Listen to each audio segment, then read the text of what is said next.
Welcome to another episode of the Muffed Punt podcast. My name is Brandon, and tonight we have Terry and we have Paul. We have most of the crew here this evening. We're going to have a fun start to this evening because there's quite a bit of an emotional charge, I'm sure, to this first topic that we're going to go through. We've been away for a couple of weeks, and we're back now, and I'm definitely super excited to get into it. How are we doing tonight, gentlemen? It's all good. It's all good. The Supreme Court had ruled 9-0 in favor of student athletes, and it's a good place. The Bucks are in the ECF. It's a fun time. What about do you guys like basketball? Do you cheer for basketball at all? Not much lately. Oh, okay. So you're a fair weather fan. No, the Sting. So I'm. Man, these Philly people, they're fair weather fans. They don't like let's say people in red and things like that. Like, what do you guys like over in that Philly area? Go ahead, Terry. I'm going to let you take this one. The Sting is still fresh, Paul. Don't start. It's I like the Sixers. I love the Sixers. I don't love Ben Simmons that much right now. Still trying to find the love. It's a tough one after this series. What are you talking about? He's a max level player who plays one half of the floor. I feel for you guys on that one. That's a max level player that doesn't shoot at all. He set the record for the lowest. Yeah, that dish in the fourth quarter when you have a wide open dunk shows that he's scared out of his mind, even with the threat of being fouled or having to be put on the foul line. Yeah, I completely agree with you on that one. It sucks because the Sixers always say that's what he's going to work on in the offseason. And I mean, where's Aaron Hernandez when you need him? I feel like with this, as a Sixers fan, that is probably one of the most frustrating things over the last, 5 years now that we have this conversation every single offseason. Like, Ben's going to work on it. Long? Pretty positive. Wow. I think this next season will be his 5th season in the NBA. Yeah. Wow. So we're talking about like 4 off seasons now where we've had this conversation of Ben's going to get better. Ben's going to get better. He's one of the few players that I can think of right now that has come out of college with so much hype. Because the thing that I've heard about this guy over and over and over again is he's a jump shot away from being LeBron James. And now here we are again, another offseason that we have to deal with this. And here's my 2 takeaways. Number 1, he's never going to have a jump shot. Unless he gets put on a team with a veteran that makes him, he is not going to have one. He's not going to have one here in Philly. Number 2, him and Joel, this experiment needs to be done. These 2 guys don't like each other. They haven't liked each other for years. And I keep hearing, this offseason, they found a way to play together. They found a way to make it work. Clearly, we're not there, especially when after the game, the first thing out of Joel's mouth is like, I don't know how to say this, but I felt like the turning point of the game is when we had a wide open jam and we pass it off and then we only get 1 field goal out of it. Yep. This is clearly not working. This clearly needs to have something happen. Now, whether that's basically one of 2 things. Number 1, trade him, which his trade stock has to be way down at this point. Number 2 is move him back to small forward or to power forward where he should have been this whole entire frickin' time and get us a legitimate point guard and bring him into this team. But the problem is, and sorry for going on a long rant here, but I just want to make sure I catch all my thoughts at once. Preach, Brandon. I just got done reading an article about the reason why Jimmy Butler's not here anymore is because of Ben Simmons, not Tobias Harris. Didn't have anything to do with Tobias Harris. It had to do with Ben Simmons didn't want to run the offense and be the guy that doesn't bring the ball down the court.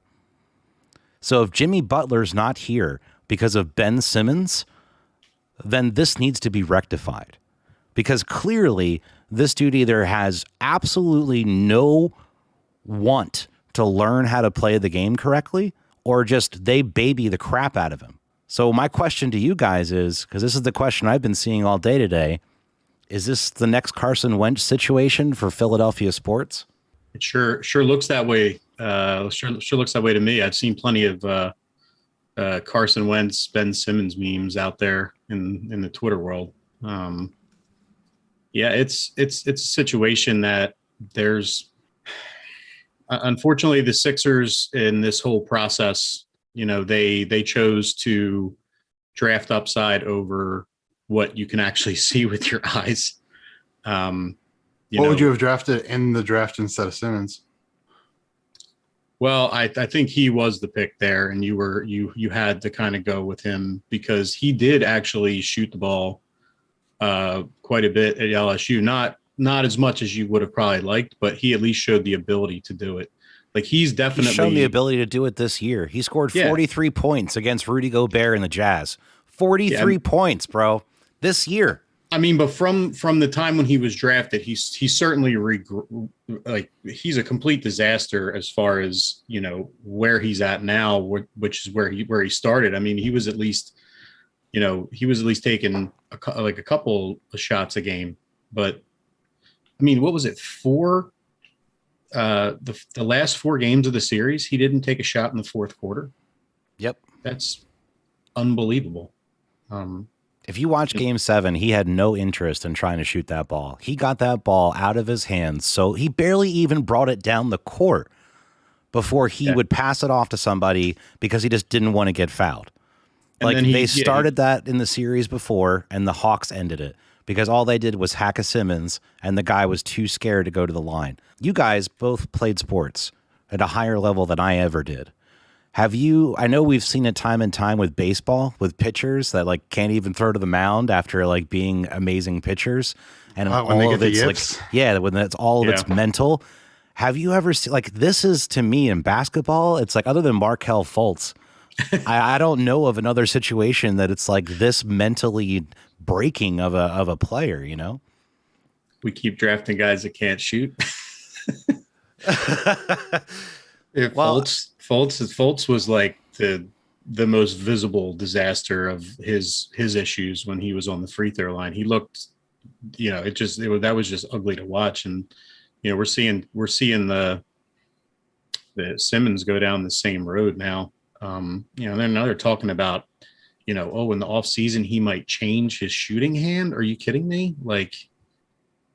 I don't really know what to say about him. Obviously, when you're playing basically 4-on-5 basketball on the offensive side in the fourth quarter of every game, and as good as JoJo is, I mean, he can't do it all. I mean, we were lucky that Seth Curry got as hot as he did toward the end of the series, and then Tobias had a one game layoff where he only had 4 points, I think, in game 5. But I mean, I can't be that mad at him. He put up 20 points multiple times over. He disappeared in the one game, but other than that, I don't expect him to be the number 2, number 3 scorer on the team. And man, Seth Curry, he balled out. I did not expect that from him at all. But if he's your number 2 scorer, that's a problem. You definitely have a problem. Well, I mean, everybody knows that Simmons ain't going to be, you're not looking for him to take the last shot or even take many shots, but you can't just disappear. I mean, even just stick to what you're good at. Freight train down the line when you get a lane and just go for it. I mean, Giannis isn't a great free throw shooter, but the guy still takes, and he's not even a overall great shooter either, but he still takes a lot of shots. You have to try. You have to put the threat in the heads of the other team that you're going to at least attempt one every once in a while to keep them honest, or else we're going to have this situation just ongoing. And I in a way, I do feel a little bit bad for him because you can see his confidence is completely shook when he's doing, things like passing off easy dunks with Trae Young there. There's obviously something, the mental part of it is, but at the same time, he's had plenty of opportunities to improve that, and he just doesn't seem to want to. And, the comments after the game, I mean, it just seems like he's just, his head's just not in it. I guess it's because of this with all this shooting issues being at the forefront of why the Sixers have had so many problems. I mean, you got to get a few points. I mean, look at these losses. The couple of points here and there. Even if he just drives to the bucket and gets a layup, couple of points here and there, you're gonna win a couple of these games. I wish I would have gone into it and looked at some of the old head cases, because I can't think of anybody off the top of my head, but I know that there have been players who have looked promising and then got the yips and then just had their careers fall apart. So it's not a first. I think that what we've really found out here with the Sixers, and you guys are Sixers fans, so tell me if you disagree, but the whole process, the whole tanking for years and years to get some draft picks, it doesn't work. Because at least it doesn't unless you have maybe Sam Presti as your GM. But if you look at Philly, they picked what? Nerlens Noel. They picked the big 7-footer out of Duke, who I can't remember. Jahlil Okafor. Yeah, Jahlil Okafor. Markelle Fultz, Ben Simmons. Nerlens Noel. No, yeah, I thought I said Nerlens, but if I didn't, sorry. And you got it's cool, and then you got Joel Embiid. So you hit on one for sure. I think Markelle Fultz. I want ESPN to make a 30 for 30 on him, because his collapse is just insane. But he's shown flashes. I think he's still in Orlando. Yeah, I know that. Okay, so he's shown flashes in Orlando. I didn't see as much this year, but pre Big C, he had some flashes of, hey, he might be a competent starter in the league. But I mean, Ben Simmons, he can pass. He can't shoot. He can kind of rebound, which is weird, because if you have a 7 foot, because he's essentially 7 foot, what is he, 6'10"? He's listed as 6'11", but yeah. Okay. So I mean, essentially 7 feet, and you've got him he can't shoot, so he shouldn't be a 1. He should be a 4. And I think if he's a 4 and you bring in a 1, then you've got someone who, if he learns how to occasionally shoot free throws, can kick it out and make a good pass to an open Seth Curry. He's really good at I think he led the league at one point in assist, kick out the threes. Yeah, and that's what he should be doing. He's super athletic. He can run. He might be. I think he would do better on the Showtime Lakers than he does on the 76ers, because I don't think that Joel Embiid is athletic enough to do the whole small ball run and gun thing. I think he needs to be able to play in a half court offense. And he's obviously very successful, as we saw. He averaged 35 to 38 in the second round of the playoffs. So there's nothing to say negatively about him. But just the 8 turnovers. Other than that, I have nothing bad to say about Joel. So you've got that. They can't be teammates. They're made for two completely different types of basketball. So when you're trying to incorporate it, it's like trying to take the Showtime Lakers and I don't know who's the best half court team that we've seen in the last few years. Maybe the second round of the Bulls with the triangle, where they did their second three-peat, because they didn't run and gun really. They just really ran the triangle. So it just seems like you've got personnel who are made for two completely different systems, don't like each other, don't seem to want to get along. So you've got to get rid of one of them. You're not going to get rid of the one who is competent at shooting. So Simmons seems like he's got to go.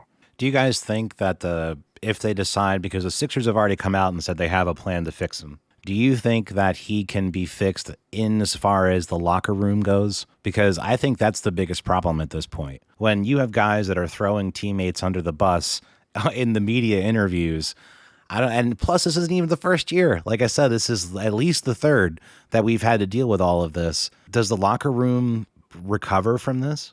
Winning cures all, I think, especially in the NBA. Yeah, I mean, I think so. I mean, we're disappointed. I mean, the season was, had its ups and downs, but at times they looked really, really good. Um, it's a tough situation. I just don't think there's going to be. I mean, I think the locker room's going to have to heal itself because I don't think they're going to be able to find a way to move him with that contract. There's people are already out there with proposed trades. If I was a general manager on another team watching him in this series in particular, why the hell would I trade anyone or anything, any assets for him right now, unless you have some epiphany like, oh, I know exactly how to fix him. But okay, he's not. He's got to fix himself. I think what we said earlier. I think the Lakers. That's where I think, because I think LeBron could fix him. Other than short of that, I don't know. I don't think he's mentally tough enough to play with LeBron. But what do you think about the Sixers trading him and a couple draft picks to like Oklahoma City and getting Kemba Walker in return? Because they grabbed Kemba Walker because they wanted the first round pick that they got from Boston for him. So what do you think about flipping that? Then you've got a shooter, you're getting rid of a pick, and that's all that Sam Presti wants. I mean, the guy's picked 3 MVPs so far. So the guy knows how to draft. It's kind of hard to keep people in smaller markets sometimes.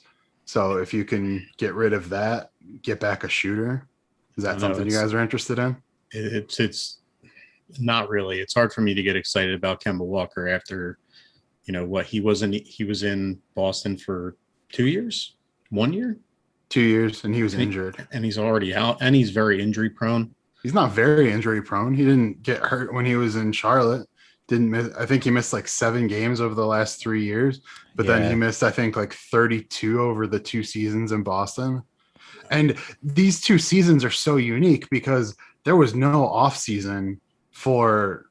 I mean, think about it. When's the last time that we got rid of both teams that were in the finals in the first round in the next playoffs? That never happens, especially when the teams are essentially the same. I mean, yeah, you're missing a lot of role players that the Lakers had last year. Anthony Davis was injured. LeBron was hurt for a good chunk of time. So you've got that, but you've got the Heat who don't have, from what I remember, they didn't play with a lot of injuries. They started off super slow, but when you have no off season, you're going to see more injuries. As we've seen in these playoffs, they're defined by the injuries. You've got in every team that's been eliminated that we thought was going to be good, at least one star going down. And I think we would be remiss. We've talked about the Sixers a bit. Let's very quickly touch on the Brooklyn Nets situation, and then we can move back to our football chat. So were you guys surprised with everything with Durant not pulling it out there with was it 53 minutes that he played in the final game? It seemed every minute. Every minute. So it's pretty insane to see that, I think, in the modern day NBA for sure, especially with all these resting and things of that nature. Do you think that Durant just kind of got burnt out there at the end, or what do you guys think of the whole Nets situation? Oh, I love watching the Bucks and that. So I watched Game 7. I turned it off for part of it because how much do you think it costs to have an NBA referee you on the floor, like during a nationally televised event? I'm just curious because like the fouls that they were calling on the Bucks against Durant and Harden, come on, those are some ticky-tacky BS things. So I had to turn it off just for a little while, but I turned it on for the fourth quarter and then for overtime. The entire time I thought the Bucks were going to lose that game because KD is a monster. But I don't think you can dispute that his legs were dead. I mean, when shots start falling short in the NBA, everybody always says it's because their legs are done.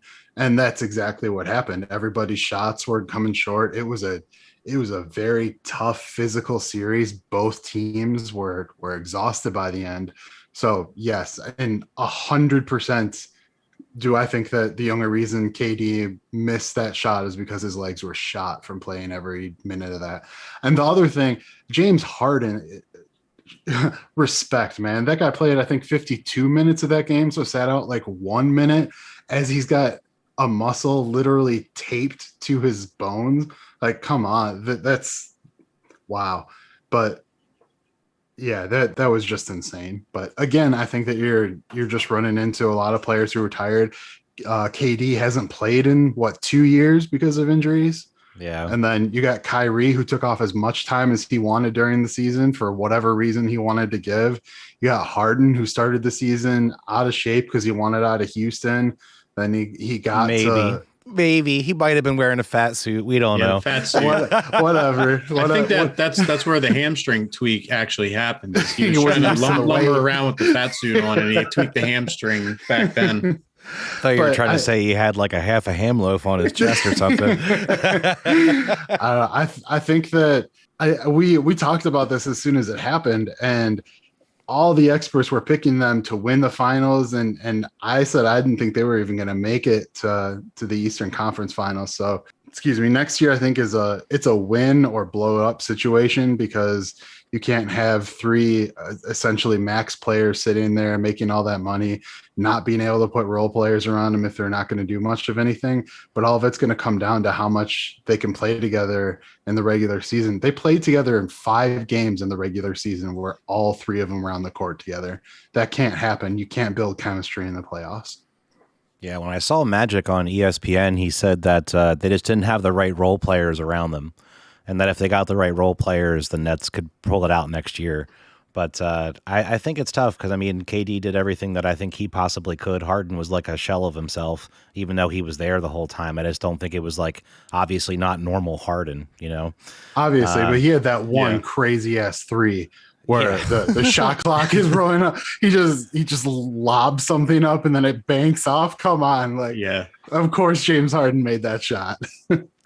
Yeah, I mean, that team I thought was going to go far this year, but I just thought they wouldn't have the ability to get all the way through. But I think you're absolutely right. I think that's been the overarching theme of this year has been injuries. Just to wrap up our talk, I know some people might find it boring, but to me, I absolutely love that the final 4 teams that we have left, 2 of them have never, ever, ever won it. And one was since like the 50s and the other since like the 70s. So like, to me, I love that. That's like the Cubs and the Indians. Like, I absolutely love when we have the teams who haven't ever, or maybe just in a really long time, done anything at all. I know the ratings probably won't be as high as they probably would have been if it was, you know, some of the big cities, but I think this is going to be a lot of fun. I'm with you there. I love when there's new bloods in here instead of the same blue bloods that are there year in and year out. And I think that this has been, to me, this has been the playoffs of the next era of NBA players, because you don't have LeBron, you don't have Steph, but you've got Trae Young, you've got Donovan Mitchell, you've got Devin Booker, you've got a whole bunch of people, and this is the first time they've been in the playoffs. So get ready to see your next crop of superstars. I think Devin Booker has earned his spot amongst the All-Stars. I don't think he'll get snubbed on the All-Star game anymore. People are calling him the next Kobe, and like I think that Kobe's last game was against him, and then he told Devin Booker that he had to work his ass off, and if he did, that he was going to be the next him. So I think that watching Devin Booker, it's going to be something special. Donovan Mitchell, I think, is phenomenal. I love watching him play. I wish the Sixers could get him. If I could handpick one guy off of any team to fix our problem, I'm like, yes, Donovan Mitchell, please come here. See, and I'm just over here hoping that the Bucks lose tragically, so they have a shot at getting like Rick Carlisle as their next coach, because their coach is terrible. Budenholzer, he's atrocious. He doesn't know when to play Giannis, doesn't know when to sit him down, sits him down at the wrong time for too long. This is the playoffs. And this is why you've got the players doing load management so that they've got the gas to go for this. And it's just embarrassing. What about Nate McMillan and the Hawks, man? He's getting fired by the Pacers one year, coming around being an interim coach for the Hawks, taking them to the playoffs. Everybody's saying that he's done such a fabulous job with all this. Does Indiana do some inward looking here after letting him go? I think that's a maybe, but I've heard that Trae Young wants McMillan to stick around, and that Collins on his team. I heard he wants him to stick around. So I think that the Hawks are really going to listen to Trae Young because seeing I loved how much of a villain that Trae Young was against the Knicks, and how when he knocked the Knicks out, he took a bow at half court at MSG. That was fantastic. So I hope the Knicks or the Hawks listen to him, and I just think it'll be exciting to see some new teams that we haven't really seen before. One of the things that I wanted to bring up next, and we're trying out a little bit of a different element here. There's not going to be any sound because we'll get in trouble for that.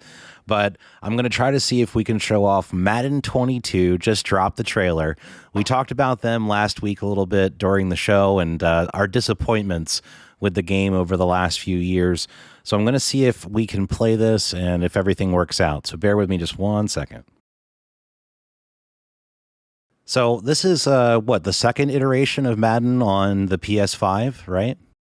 And this cover is the first one that I know of that's been a dual cover with Mahomes and Brady. I think it's the first one in like 12 or 13 years. I think there was one other one. Now, this is one of the things that I do like about Madden is like when you go through and you play franchise and they have all the news stories and stuff. But I feel like they could have been doing that better for a long time now. Like NCAA always had way better versions of that. I miss NCAA. Yep. It's cool to see Trevor Lawrence and Tua and those guys. The running looks a little bit better. They looked a little like tanky in the last one, I felt like. I feel like this looks a little bit more realistic than the one it did before. Yeah, it does. I don't know. So what, is franchise going to matter in this one, or is franchise just dead completely, essentially? So they have an update on franchise. That's kind of what some of the stuff I think is alluding to. Okay. So it says the franchise mode is one of many the Madden community members have been giving continual feedback about. Among the features will be players directing an NFL team having the ability to have offensive coordinators, defensive coordinators, and player personnel specialists reflected mostly in an RPG-like style skill tree system. Huh. Every week should feel like a unique challenge this time. It says here, this goes for human opponents in multiplayer leagues as well. You'll be able to take a look at real player data and tendencies for each opponent, AI or person, and be able to game plan against them. So they said they have revamped the franchise mode for Madden NFL 22. I don't know. I'm just not excited about Madden because I mean, for what? The last 10 years, it's just been solidly just decreasing in quality. And so, I mean, I have a PS5, and so games are $70 a pop now. I have no desire to pay $70 for a game that is historically terrible. The last couple of years have been pretty bad. Yeah, it always just seems like, in the trailer, I mean, they make everything look so great, and then the music gets you all jacked up. It's going to be the best Madden ever, and then it's the same regurgitated bullshit. Yeah. So yep.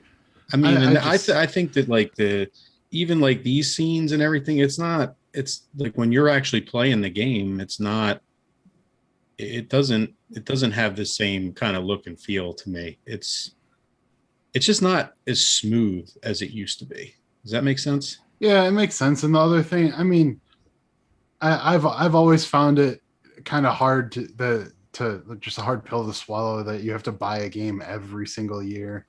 Like, come on, you don't add anything, you change up the rosters. So until Madden consistently starts getting better. Did you catch it that just had Matt Stafford throw out an interception? No,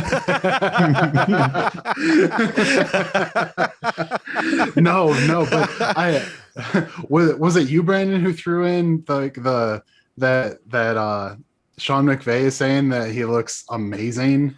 Yeah. Sean McVay came out with a tweet, and he said, I'll bleep it out in post. He said that he's a bad motherfucker. Speaking about Matt Stafford.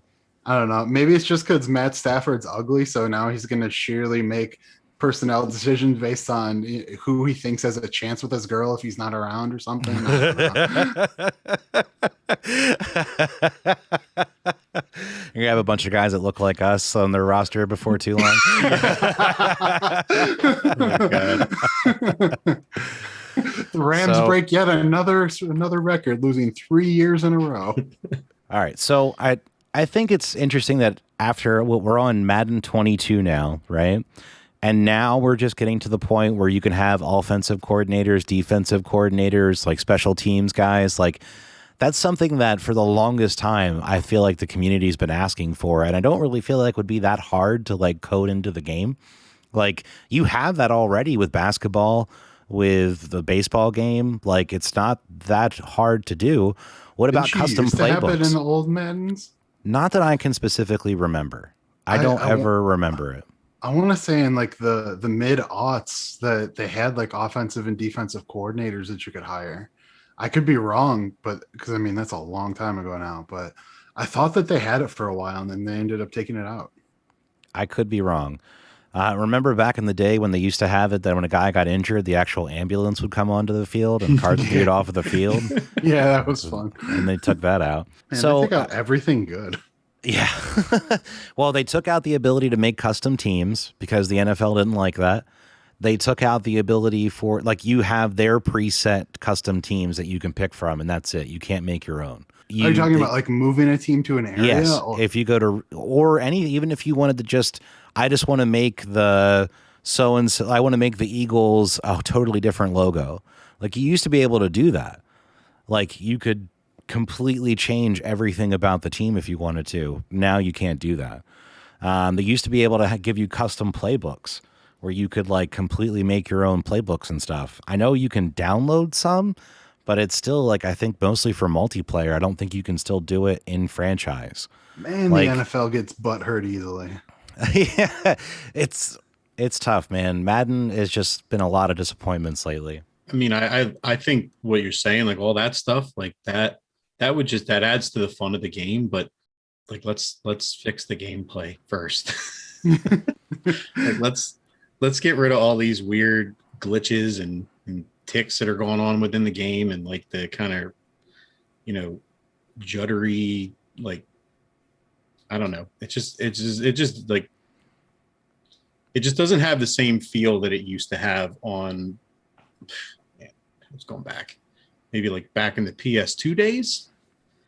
I mean, those games were amazing. Was better. Yeah, well, them too. I mean, those and they let you do anything pretty much in those ones. It is coming back to some form, but it's not going to be like NCAA. It's just college football, to my understanding. So we still don't know if it's going to be the legitimate teams, players, all that stuff, or if it's just going to be like a simulation football, college football game. Like we have no idea what it's going to look like yet. I don't know, but the price of NCAA, what is it, 12, has more than tripled over the last like 16 months. It really used to be, it used to be like $40, and I've seen them go. If people are desperate, I've seen them go for close to 200. Wow, yeah. Like actual physical copies. Yeah, because it was the last college game ever made. It's the only one where they still have the servers turned on so you can play multiplayer. So it's just the last one, but it's for PS3. So I mean, they missed an entire generation of college football with the PS4 and whatever the Xbox was called, what the Xbox One. Who cares about Xbox? Yeah, whatever. Really. What's funny though is like for me, like, this is going to sound silly, but like video games kind of got me into sports. Like being able to play Madden and being able to play the baseball games and then like 2K, being able to play the basketball stuff. Like that's how I learned a lot of sports stuff. For me, I played baseball in life, but I didn't play the other sports. Like, so like that's how I've learned the rules of a lot of that stuff and kind of got my initial interest or foray into those things. So like, I do feel like when you miss a whole generation of kids that way, like that's a lot of kids that you could have gotten introduced to the sport that might have not ever found that they even liked football, Yeah, that's interesting. Yeah. Dude, I remember the days of going to like GameStop or whatever the game store was back in the day. I can't even recall, but like going there at like midnight to pick up the new copy and then go on and play it until like 4 a.m. So, like passing out, playing Madden. You were Like, only that up till was- 4 in that the was- morning? Wow. I need to get you some tampons for Christmas Jesus too. Christ. This fucking guy. Yes, 3 shows in a row.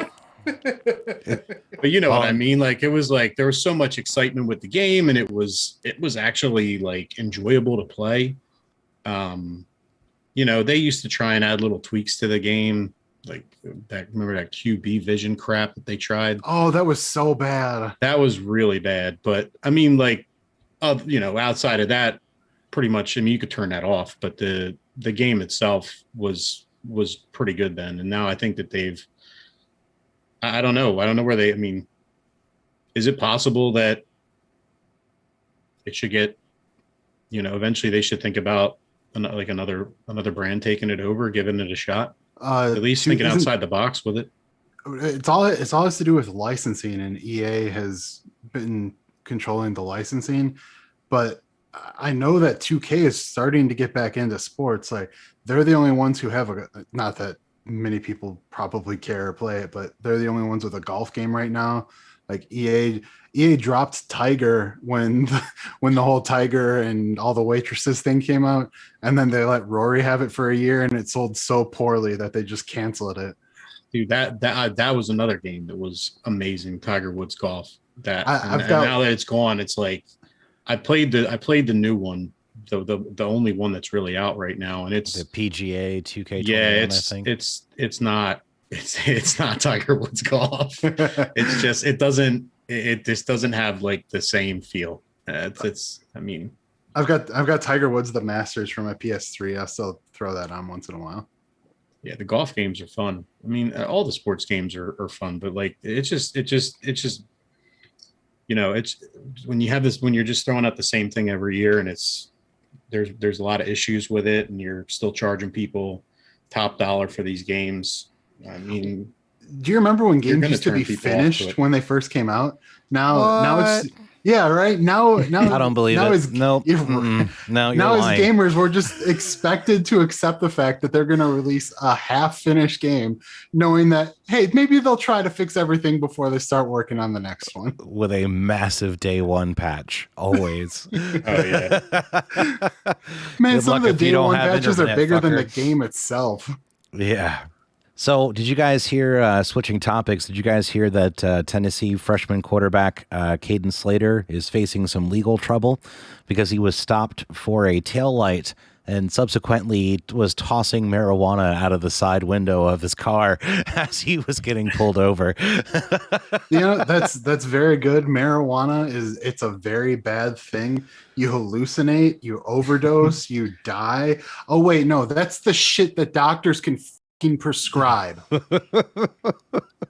It's crazy, man. It's like, how many times? I don't think I've heard a story of somebody tossing pot out of a window in a while. That reminds me of Super Troopers. Yeah. Man, you just ate like $50 worth of shrooms and like $100 worth of weed. So I'm gonna need like, you know, $150 whenever you get a chance. Too bad only eating one of those things would make a difference. It's just crazy to think that in this day and age that this you know that this is still an issue. It should definitely be a non-issue at this point. I mean, with all the things that we know about it now, that's just ridiculous, in my opinion. But you think the NFL will ever come around on marijuana? They're gonna have to at some point when it gets legalized. Yeah, I mean, because the CBD market is exploding, and that's just another derivative of it. But it's clearly works extremely well for pain, and you know, and it helps get people off of opioids that are causing overdoses and all this other stuff. So get them off the pills and get them on the herb, dude. I mean, and there's all other kinds of science that goes along with it, and then how it can actually help your body. You know, opening up new systems and stuff that were previously unheard of. So They just, I don't know. I don't know how long it's going to be before they wake up, but hopefully it's sooner rather than later. I think it was last week that the House of Representatives introduced a bill to legalize. So I don't know if it's in committee or if it's going to the floor yet, but I mean, at this point, you have to think it's just a matter of time. And I mean, it's a weed. You can plant it anywhere and it'll grow. Like this isn't something where you need like optimal conditions to do something, and it needs to be everything. Blah blah blah. So I've read it's pretty similar to growing tomatoes. I've read that somewhere. Really? Yeah. So another thing that I thought was pretty interesting over the weekend, apparently Frank Clark was arrested over the weekend after police said that he had an Uzi in his Lambo SUV, according to TMZ Sports. I didn't know they had a sports section. The Kansas City Chiefs defensive end was pulled over for a routine traffic stop on Sunday when the cops on the scene noticed that he had an open duffel bag in the vehicle. Sources say officers saw the gun inside the bag and arrested the 28-year-old for felony illegal possession of a firearm. So, I didn't hear it was possession. I heard that it was concealed. So I heard that that's how they got after him, was it was concealed. I guess having it in a duffel bag makes it concealed, I guess. No, I get that, but I'm just saying that like it's not. I haven't heard, because I mean the law is very state to state, and who knows if it was an automatic or semi-auto, because that changes everything. But sure does. I heard that like the reason that they got him was because it was concealed and he didn't have a concealed license for it. So I don't know if it's true or not, but that was the latest that I had read on it. Okay. Yeah, this was as of yesterday. So, I mean, it obviously could have changed since yesterday, but this was reported as of yesterday. Well, I mean, I lived in Texas for a long time, and I mean, people own tanks down there, so it's different. It's amazing. Everyone always used to call Austin East California because of how liberal it is and everything, and I just publicly, I want to put a stop to that. I've said this to some friends. I think that Texas needs to assert dominance over California. So I think they need to rename it Western Austin and then just go from there. I don't think that California should be able to do their own thing anymore. We gave them a chance, and they've done a lot of crazy things, lots of crazy laws. So it's time for Texas to take over. Texas, the land of tanks and tigers. Well, like, hasn't like a ton of Californians moved in Texas within the last year? Yeah, to Austin. Or moving out of, that's crazy. Yeah. It's like the Democratic city in the entire state, isn't it? No, there's a lot of the bigger cities are pretty close, if not left leaning. But I mean, Austin's crazy. like Austin is California. It's just the cost of living is significantly lower. So there's a lot of major corporations that have major campuses there. So it's just where everyone's going. Well, speaking of new movements, did you guys see that Las Vegas Raiders defensive end Carl Nassib on Monday became the first active NFL player to come out as being gay? I did. And good for him. I wish him the best, and that no one ends up trying to do stupid, outdated stuff to him. But I mean, I think it's interesting because I mean, Michael Sam came out right as he was about to get drafted, ends up getting drafted well down the road.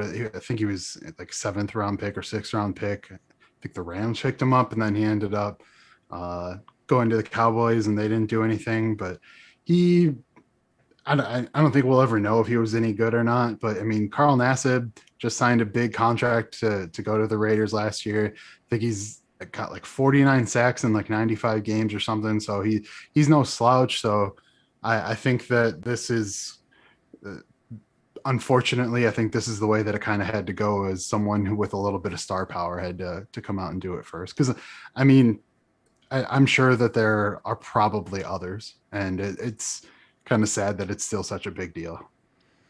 He did have the #1 selling jersey on Fanatics after he came out. Beat out Tim Tebow, really? Yeah. It's but I think it's pretty cool, man. I agree with that whole. It's a shame that this even has to be a thing, because I really don't care who people want to spend their time with in the bedroom. Do you, boo? I really don't care.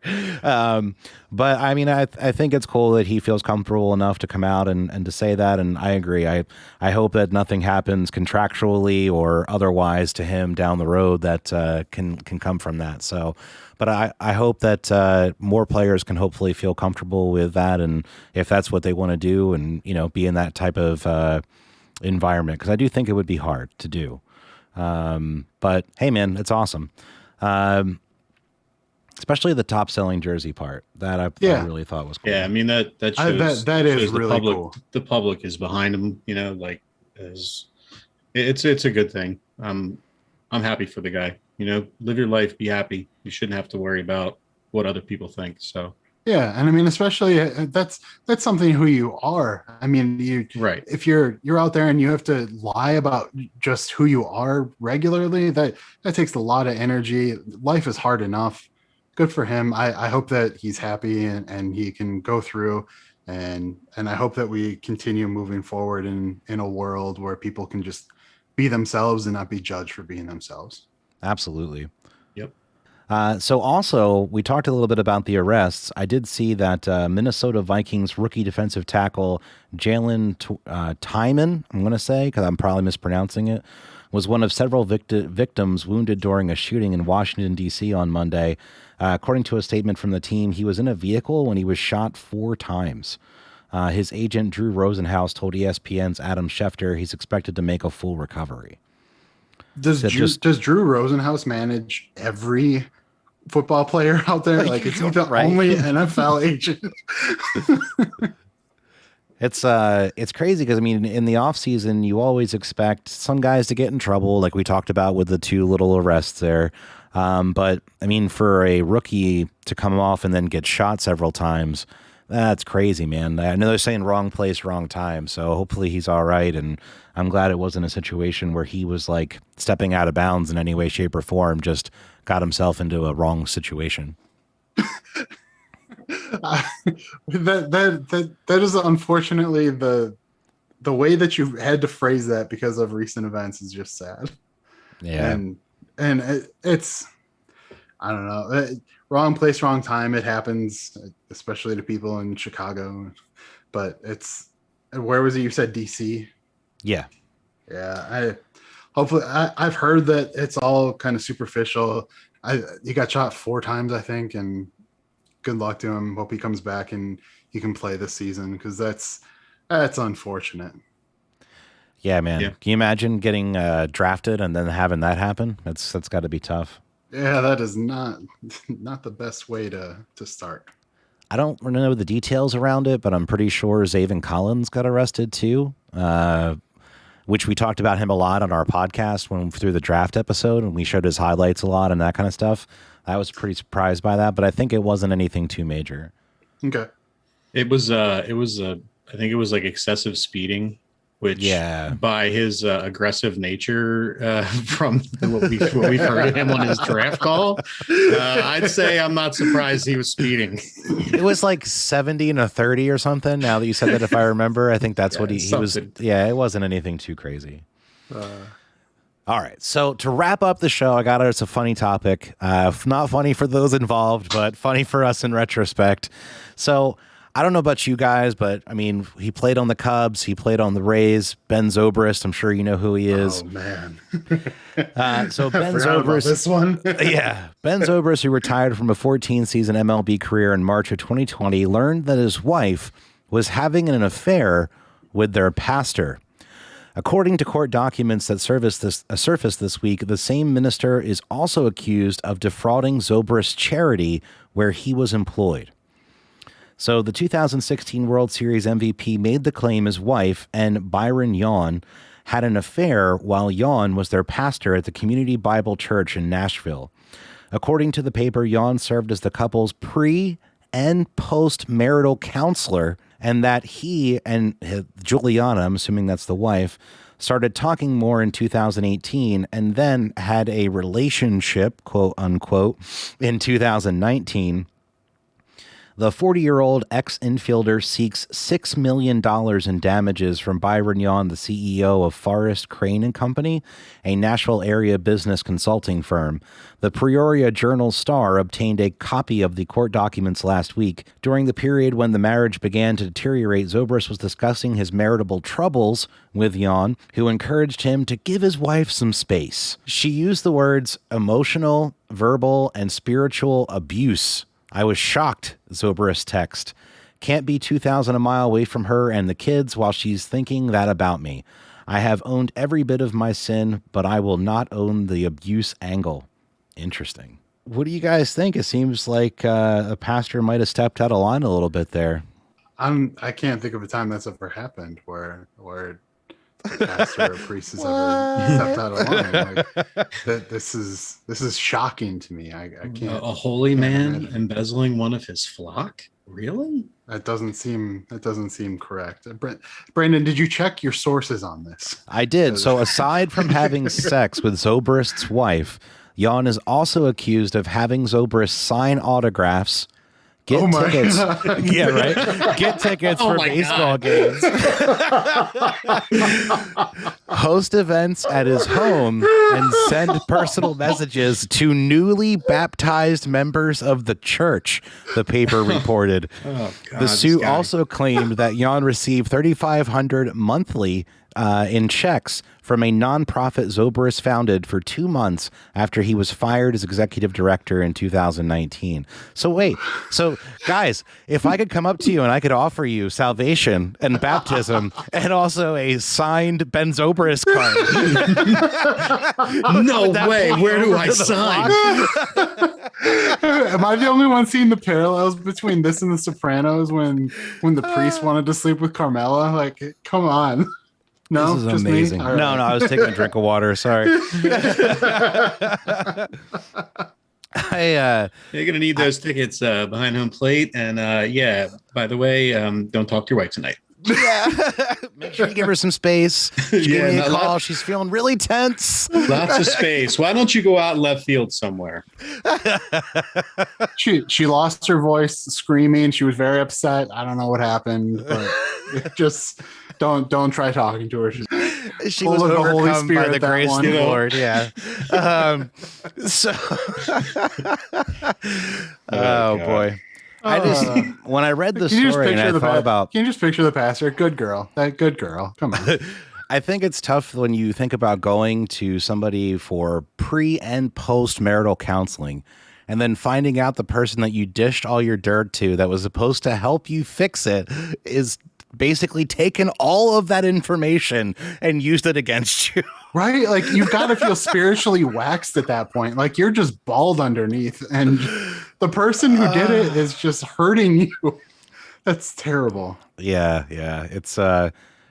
It's terrible. It's a tough situation to be in for sure. I hope it's hilarious. It's hilarious. It's hilarious. But I would imagine being Zobrist that would not be a fun situation to have to go through for sure. But looking from the outside looking in, not too bad. Well, I definitely want to thank you guys for coming out tonight. I know we've had a couple of weeks off. I know tonight's been a little bit of a quicker episode. We are working on trying to get a couple different angles for some new stuff for the podcast. I have an idea that I've been working out with Paul that we might review some of the Packers and the Eagles games from last year and just maybe pick out a play or two and break them down on the episode. We've been talking about, God, if you pick a Kevin King play, I'm going to fly out there and kill you. You can use this. Like, this can totally be evidence against me. If it's admissible in court. Yes, 100%. I'll accept that. But if you make me review a Kevin King play, you're dead. Well, I would probably let you pick the Packers plays, and then Terry and I can pick the Eagles plays. But good man. We can kind of figure it from there. Self-preservation, I like it. Yeah, there you go. So yeah, if you're still here, make sure you hit like, make sure you subscribe. Let us know what you think about the episode in the comments section below. And also keep in mind, we do have a couple other podcasts with Beyond Explanation with our alien stuff. We're going to have some new stuff coming up soon. And Escape the Mind Gaming, we're going to have some playthroughs of Control and State of Decay in the works. So I hope you guys have a wonderful rest of your night, and take it easy.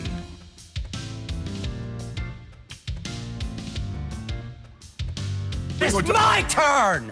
You told me it was my turn. You can talk all that you want to, yell and scream, you lost. It is my turn. You lost the game. Take as long as you want, you still lost.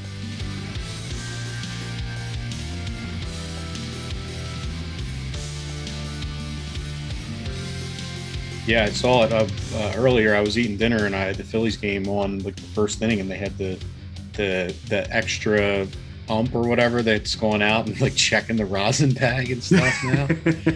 I'll tell you, my buddy was at the Phillies game about maybe a month ago, and he ended up, a foul ball came up into the section, and he got it. Oh, nice. He told, like, well, I had to buy. I'm not going to bust his balls on the podcast, but he didn't catch it. He should have caught it. Oh, what a loser! What a loser! So Terry associates with losers.